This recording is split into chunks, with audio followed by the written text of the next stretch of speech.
એક શિક્ષકે પોતાના ક્લાસમાં છોકરાઓને કીધું કે કાલે તમારે બધાએ પોતાની માતા ઉપર કંઈક કાવ્ય લખીને લાવવાનું છે, મા માટે થઈને કે તમારે કંઈક શબ્દો લખીને લાવવાના છે.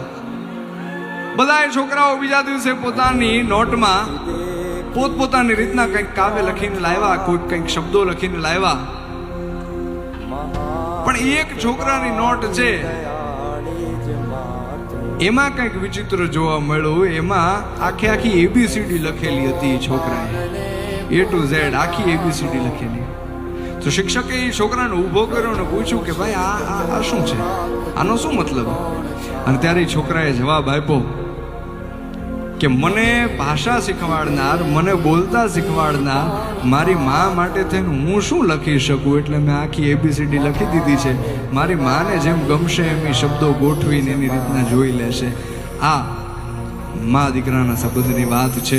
એ દલપતરામે પોતાના કાવ્યની અંદર લખી. કેવી રીતના કે હતો હું સુતો પારણે પુત્ર નાનો,